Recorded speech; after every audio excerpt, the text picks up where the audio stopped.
here we are checking out the Samsung Galaxy Note 3 at IFA 2013. Now this has just barely been announced, of course, but it's going to be coming sometime later this year, and it will be available all over the world. US specifically, it will have the 5 major carriers. We don't know about pricing or specific availability quite just yet. There will be 2 different core models. You'll have the Exynos octa-core version, and then you'll have this one that we're checking out here. It's just the Snapdragon 800, 2.3 gigahertz, by the way. The octa-core, we've been told, will be 1.9 gigahertz in terms of clock speed.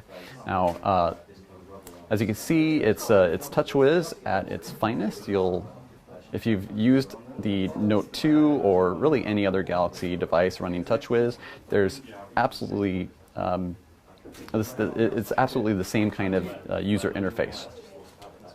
So just giving you a little bit of a tour, we're going to go deeper into some of the different feature improvements that we'll see on the Note 3. First of all, let's go over the actual design itself. Now, as you can tell, it's going to be a little bit different from the Samsung Galaxy Note 2. It is a little bit thinner, it's a little bit narrower, and it's a little bit taller in terms of the display. Now, this is a 5.7-inch Full HD 1080p display. It's Super AMOLED. So this is certainly nothing new to anyone who's used a Samsung before in terms of the type of display that it is. Now, comparing it to the Galaxy Note 2, as you can tell, you get a little bit larger screen, but you're actually not looking at any sort of additional width. It's, in fact, just barely narrower. And then, of course, it's a little bit taller as well. Now, taking a look at how the device is set up, you have the volume rocker here. Of course, on the sides you have the chrome look. It's all plastic. It's not aluminum, and they have like vertical lines right here. It's supposed to mimic a closed book.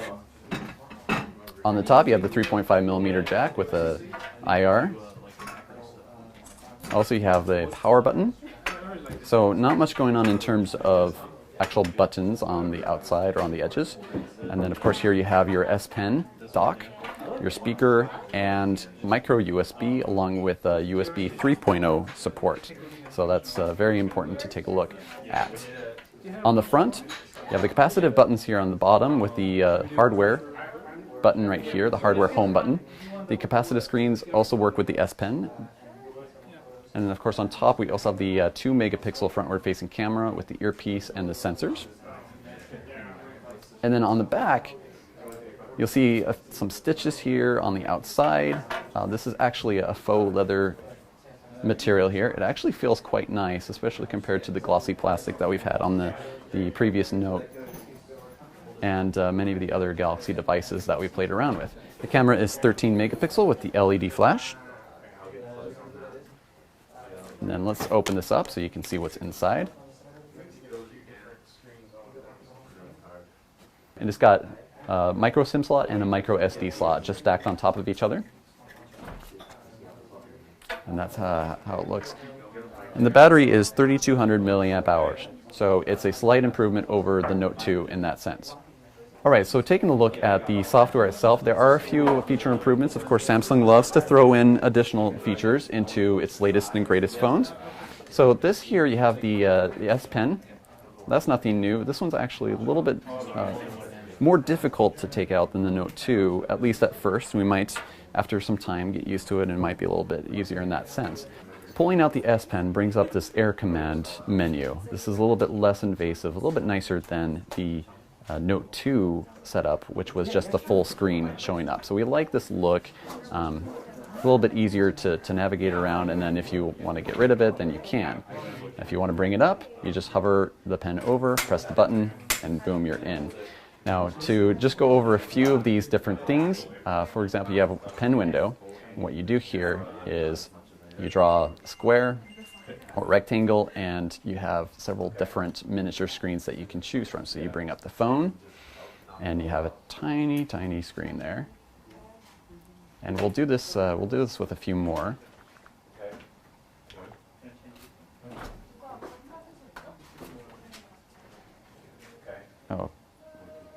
Okay, so we got the calendar in the phone. So one thing about this is you maximize it if you need it, to be bigger, or you can minimize it, and it has a little circle. This actually looks very similar to the chat heads if you've played around with that feature on Facebook before. And then you can move them around wherever you want. Another feature improvement is in the multi-window space.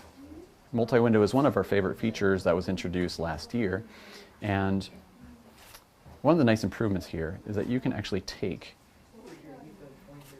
the same app and have two different instances of that app. So if you have two different websites that you want to take a look at, then you can easily have both of those popped up at the same time. Another nice feature is the drag and drop. So you can take, let's say for example, a picture and drag it down and throw it into a message. This of course will have third-party developer support. So if you have an app of your own, you can certainly throw this in and have the same kind of functionality for drag and drop. Same thing goes with using the two instances of the same app on the multi-window.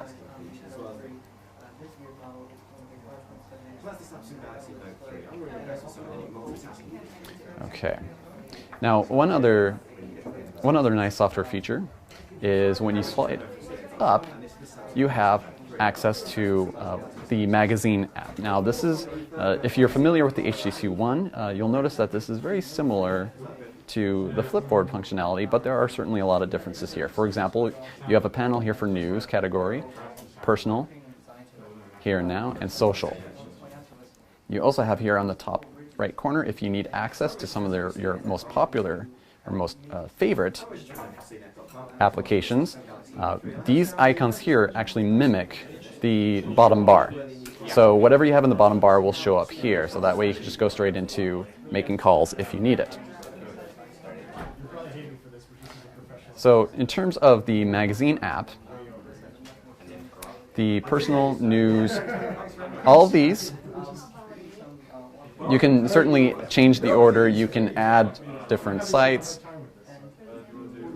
and you can have certainly a lot of different services to choose from. So for example, you have Flickr, you have Tumblr, even Google+, which is quite nice, and then your usuals like Twitter and Facebook.